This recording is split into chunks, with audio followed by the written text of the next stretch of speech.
C'est, je pense, une bonne chose. Alors moi, je suis Thomas, j'ai 32 ans.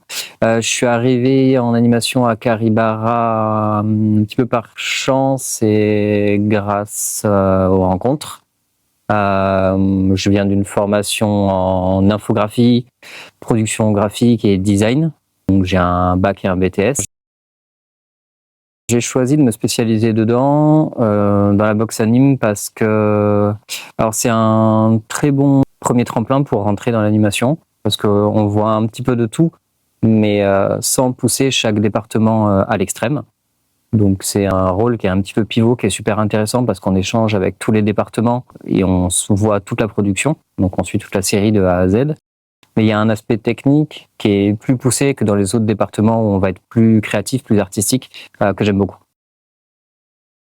Alors pour les autres noms qu'on pourrait donner pour la boxe anime, ce serait du layout ou du pré-layout ou du layout sans posing. En fait, c'est un dérivé du layout. Le layout, c'est ce qu'on va appeler en animation la première étape, où ça va être beaucoup la préparation des scènes, mais avec le posing, donc les poses clés des personnages, mais sans l'animation. Donc pas de mouvement fluide, mais juste très rigide. Notre but, c'est de faciliter le travail des personnes qui arrivent derrière. Donc il faut avoir cette conscience professionnelle de se mettre à la place des personnes qui interviennent ensuite et de se dire je travaille pour eux et pas pour moi. Si ton travail est bien fait, c'est que tu as réussi à faciliter le travail des gens derrière. Si tu leur as compliqué la vie, c'est que tu t'es raté. Alors pour la partie du travail qui me prend le plus de temps, ça va être soit les très grosses scènes, j'entends par là des scènes où on a beaucoup de personnages, beaucoup d'objets, beaucoup de FX en même temps. Plus on en a, plus les scènes sont lourdes. Alors pour les exemples là comme ça, sans visuel, c'est pas forcément évident, mais tout ce qui va être split screen par exemple, ce sont des choses qui prennent plus de temps parce que ça reste une seule scène, mais elle doit être pensée comme plusieurs. Quand tu as un encart qui arrive comme ça, un autre comme ça et un autre comme ça, et puis tu as déjà du coup une scène de fond, mais en fait tu as 4 scènes en une. Donc ça prend quasiment 4 fois plus de temps pour au final une seule scène dans ton quota. Alors pour l'intelligence artificielle, vaste sujet, tu as 2 heures. Je suis pas sûr qu'ils puissent nous remplacer, nous, à notre poste avant un bon moment. Il y a beaucoup de choses qui sont du cas par cas sur énormément de scènes. Pour l'instant, on est tranquille.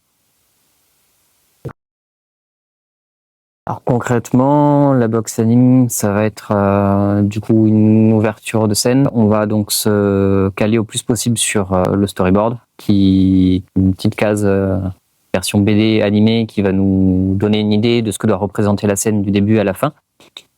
Nous, du coup, on va récupérer tous les éléments séparés qui ont été faits chacun de leur côté et les mettre ensemble pour justement créer la scène. Donc on va avoir besoin d'un décor. Donc pour le décor, on doit vérifier que toutes les découpes dont on a besoin vont être bien séparées. Par exemple, un personnage qui court autour d'un arbre, on a besoin d'avoir le décor au fond, on a besoin que notre arbre soit bien séparé du reste pour pouvoir faire passer le personnage devant et derrière. Pour les personnages, on vérifie aussi du coup que les rigs sont bien faits, que quand on a des asymétries, elles sont bien pensées et qu'on ne se retrouve pas avec des grains de beauté qui changent de joue d'un côté à l'autre. C'est à nous aussi de faire en sorte que les objets soient attachés à une bonne main. Que, par exemple, un personnage avec un micro dans une main, on attache le micro à la bonne main pour que quand l'animateur fasse le déplacement du bras, le micro suive de lui-même et éviter à l'animateur de devoir faire le mouvement du bras et ensuite le mouvement du micro par-dessus.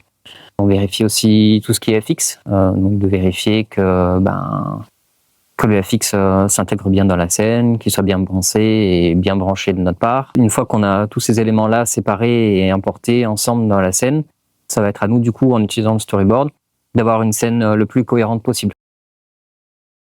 3 qualités, je sais pas, je dirais qu'il faut être consciencieux, enfin, il faut savoir se mettre à la place des autres.